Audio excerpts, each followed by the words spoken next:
why do we look at food as good and bad? Why do we feel guilt and shame for eating a cookie or a piece of pizza? Why do we feel the need to binge eat in private?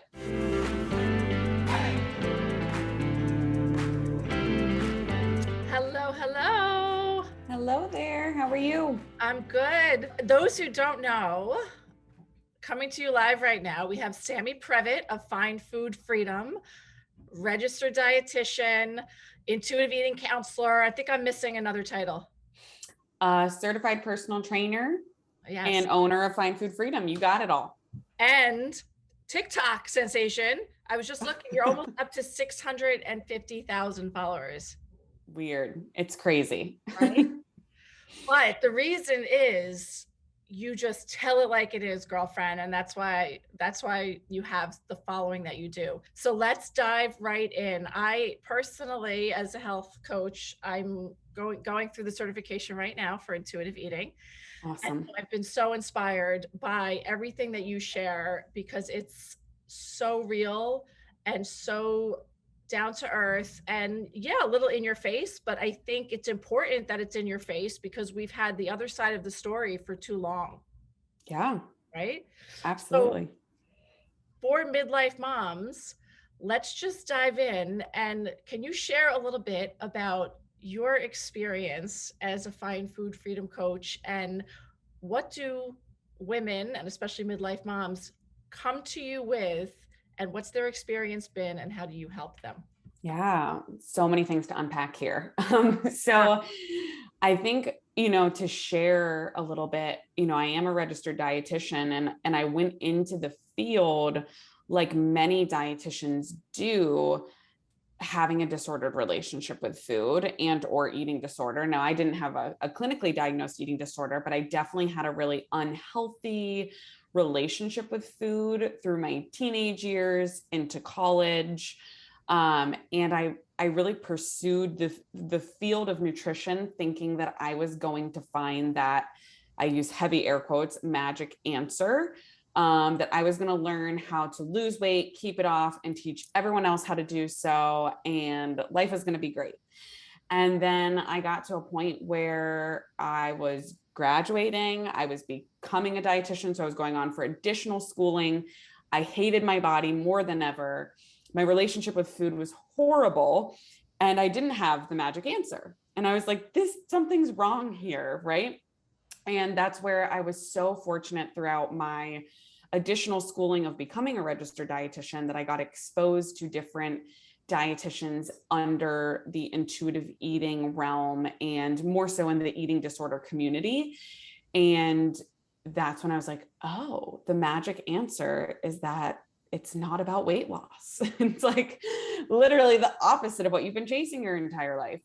So what we do at Find Food Freedom and who we work with are primarily women, although we do have a lot of male clients as well, but and a few not that identify as non-binary, but we work with majority women who have chronically dieted for 5, 10, 20, 30, 40 years. They're at a place that we call diet rock bottom, where they just simply can't do it anymore. They know that dieting is not only not helping them, but harming them. They have noticed that after every diet they go on, they gain back more weight than they originally lost. They feel unhealthy and unpleasant in their body, physically, mentally, emotionally. But they're at this place of saying, okay, I recognize all of this, but I have no idea where to go from here because my entire identity, my entire life's purpose and mission has been wrapped up in trying to shrink my body. So that is who we support. That is who we work with. And then I'll take a breath and see where you want to go from here. Thank you. No, that was beautifully said. And as obviously I stumbled across you on TikTok because I am part of the 30 plus years of diet culture. And I love when you talk about, we blame ourselves, right? When the diet fails, we blame ourselves. And something that you share is that no, the diet failed you. So just tell us a little bit, if you would, about how you help people start to overcome that. Yeah. Well, I think you brought up a really great point is first of all, the awareness piece of it. And that honestly, that we are all a product of diet culture, right? Because we all live in it. So there's no shame in that. And I want to make it clear to anyone listening that we are anti-diet culture, not anti-diet, or excuse me, not anti-human beings who diet, because pretty much like everyone has dieted at some point in their life. It's really rare to meet someone who hasn't. So when we say diet culture, that's, the $72 billion industry that pushes fads and pills and supplements and basically feeds off of our insecurities and tells us that we're the problem. There's something wrong with our body. And so before we even get into the actual like intuitive eating principles and applying them and learning about intuitive eating, we really start with unpacking the entrenched belief systems that we have as human beings, as women, about, why do we look at food as good and bad? Why do we feel guilt and shame for eating a cookie or a piece of pizza? Why do we feel the need to binge eat in private? Right? Why do we think that our body is not worthy of love and acceptance?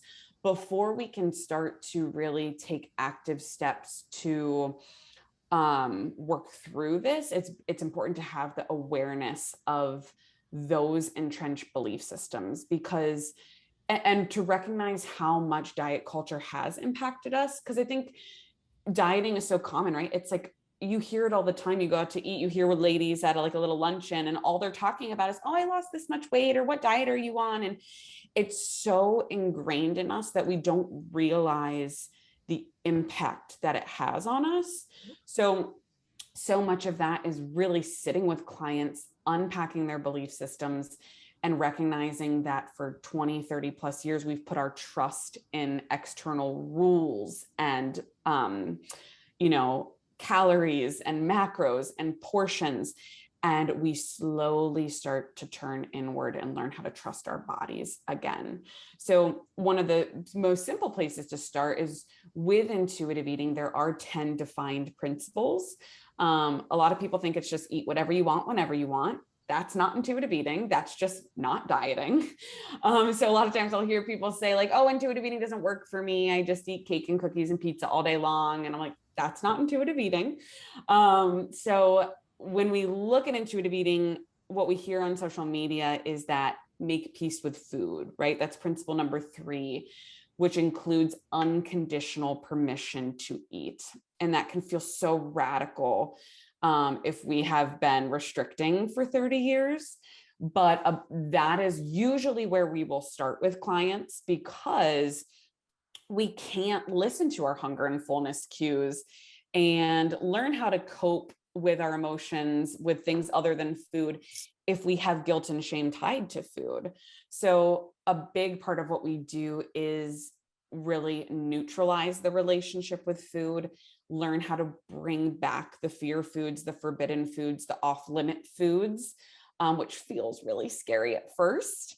But as we continue to bring them in and neutralize them, then we're able to really start to turn inward and listen to what our body's asking for. And that's all foods fitting. So that's the fun foods and the play foods that diet culture would call crap or junk. And that's also the nutrient dense foods, like things like salad and quinoa and chicken and salmon. All foods fit with intuitive eating. So fun and play foods and the nutrient dense foods as well. Yeah, and I love that. And because like you pointed out, there's no morality tied to our food, right? Correct. And Correct. so something else that you touched on, thinking about the kale and the quinoa, and as you were saying, some people have this notion that intuitive eating is just eat whatever you want. But Mm-hmm. the 10th principle, really, once you've done some of the other work that's very important to do first, the 10th Yep. principle is around gentle nutrition, right? Yes. So I think it's important. Maybe you could just talk a little bit about that. You're not anti-nutrition by any means. I mean, you're a Mhm. nutritionist. It's Mhm. just the anti-diet culture that you're really working to fight against. Yes. And I think so. I love that you brought up that point because I think what happens is some people will be like, okay, well, gentle nutrition is the 10th principle of intuitive eating. Why can't I start there? But if we start there, it just feels like another diet, right? Because as a registered dietitian, I can, we work with clients with tons of medical diseases and conditions and food allergies and autoimmune conditions and all of the things. And I could write up the most nutrient dense meal plan. But if we are handed a meal plan and we still have guilt and shame with food, like that meal plan is worthless and it literally means nothing and you can just throw it away. So we have to, like you said, go through those other 9 principles first, really drop the morality with food, drop the guilt and shame with food. And as we do that, then we get to turn inward and say, okay, what does my body want? What will make my body feel physically, mentally, emotionally pleasant? But again, coming at that from the intention of I'm doing this because I want to, not because I have to. And when we look at diet culture, every diet that exists, every single one, the intention is to shrink our body, to take up less space, to lose weight, to restrict, etc. When we look at nutrition education rooted in intuitive eating, which is not a diet, those intentions are to increase nutrient density, right? Get more vitamins and minerals, incorporate foods that are not only nutrient dense, but also provide satisfaction like crunch and texture and flavor. So the intention behind the nutrition education is what is so different versus, I used to be a dietitian that worked out a diet culture. I would tell people to be eating salads or, whatever nutrient dense foods to try to get the least amount of calories to lose weight. That's a very different intention than mixing in some foods that are going to provide nutrients and again, flavor, satisfaction, and feel physically pleasant in our body. Yeah, I love that you mentioned that. So, what was the turning point for you when you decided to switch from that type of nutritionist or dietitian Mm-hmm. to intuitive eating? Like, was there a moment where you kind of Yeah. like light bulb moment? I wouldn't say it was like one specific moment. It was definitely a huge buildup where I was functioning as a private practice dietitian. Again, still didn't have the magic answer, like I said, Mhm. and everything just felt icky. Like I would be working with clients, and of course, I respected my clients, and I, have the utmost respect for them. But they would come to me wanting to lose weight. We would put them on a meal plan. They would lose weight for a short amount of time, like diets do, and then they would gain back the weight. And if they could overcome their guilt and shame to call me to say, hey, I need a reset or I failed, right? I need to come back in. It happened enough times where I was like, this is not helping anybody. This feels icky. I'm very unfulfilled in what I'm doing, in the work that I'm doing. So I was ready to leave the field because I was like, I hate this. Right. And then again, I was fortunate enough to be exposed to some of these dietitians that are rooted in intuitive eating and eating disorder care. And I went, it was fall of 2019, right before the pandemic started. I went to a conference by Haley Goodrich and Fiona Sutherland, who are two of the really, really top intuitive eating disorder dietitians.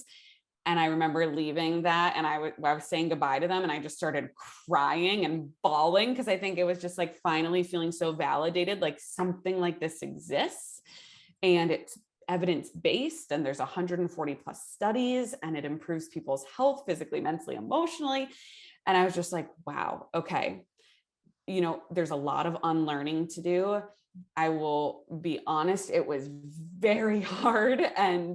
But I think that's a big part of Fine Food Freedom and our brand is I always say like we like to publicly mess up and share about it because I think that helps people feel more comfortable not having all the answers and realizing that nobody knows what they're doing. We're all just unpacking entrenched belief systems that have been pushed on us from a very young age. And the more that we can stay curious, the more we will learn and grow. Yeah, I think curiosity is key, and also recognizing that it is a journey. It's not like a light bulb Mhm. thing. We think about, I'm not sure if you said this or I heard or read this somewhere else, but if you think about, I mean, your diet self could be like 20 or 30 years old, and your intuitive eating self, if you just started this journey, is just a baby, like, Oh, right, yeah. months old, like a couple of years old. So you really have to also give yourself a lot of grace in this process, I would imagine. And something else I wanted to ask you about is advocating for yourself in terms of health, because we know going to the doctor, and I've had some experience with this where the scale is really like a trigger for me. How do you recommend that people navigate that when, they're going to doctors that are just gonna like look at the scale, look at the number, and just say you need to lose weight or go on a diet, and then they leave, and it's like they just feel as hopeless as ever. Yeah, that's such a great question that you bring up. And it's so important to be talked about because we know that weight stigma has huge negative effects on our health outcomes. And so that's, feeling guilt or shame for our body size is not going to help anything. And I can't tell you how many hundreds of people I've sat and spoke with who refuse to go to the doctor because they're like, why would I go if I'm just going to go for knee pain or shortness of breath or a hernia? And they're going to tell me that I have to lose weight. Um, so I think there's so many different ways we can go with this. First, I think it's recognizing that there are some really, really good physicians out there, just like there's some really, really great dietitians. There's also dietitians that cause a lot of harm because I used to be one of them. There's also doctors that cause a lot of harm. And, recognizing that how much of our medical system and healthcare has been rooted in weight centric care, there's so much work to be done. With that being said, there are ways that we can find physicians that are safe, that will not bring up weight. And then some of that comes back to boundaries, and we teach people how to treat us. So it's BS that we even have to like discuss this with clients and take up the time to learn how to advocate for ourselves, because I just wish that all physicians and healthcare providers knew this. But it's going into your doctor's appointments, role playing with a professional, an intuitive eating professional, of like what you want to say, right? So we have, for our clients specifically, we have little handouts that we'll give them if they maybe don't want to speak up for themselves, but we'll say, I am refusing being weighed today. There is no need to take my weight. Please do not talk about my weight. They can just kind of hand that over. And then it's like, okay, we're good to go. A lot of people don't even know they can refuse a weigh-in. And a lot of times when I have clients that do this, they're surprised on how easy it is once they say like, I don't want to be weighed today. Like it's going to trigger me. It's not necessary for today's checkup. And the nurse or the doctor will just say, okay. And then they kind of go on with their day. Now there are also, unfortunately, stories, where the doctor will bring up weight or won't take that answer. And so that's where I encourage my clients to have some things written in their notes in their phone, or have some things where they can kind of talk through that in session with their intuitive eating counselor, let those emotions come up. So then when they are in the moment, they're prepared for that versus just shutting down and leaving the office. For example, to use knee pain as an example, right? If the doctor says, well, you need to lose weight because of, it will help, your knee pain will go away. Well, then just kindly asking the doctor, well, what would your advice be to somebody who resides in a smaller body who has knee pain? Because if that were the cure, then everybody that resided in a smaller body would never have knee pain, right? Or wouldn't have hypothyroidism, or wouldn't have shortness of breath, or high cholesterol, or all of these things that we know that exist in all size bodies. So there's ways that we can learn how to redirect the conversations with the professionals to get better healthcare.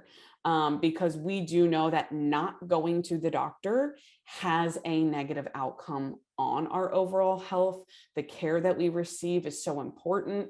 And so again, that could be working with a counselor to find like, okay, are there any anti-diet or health at every size providers in my area that, or virtually, that I can seek treatment from so I can feel safe and validated when I go into my medical appointments.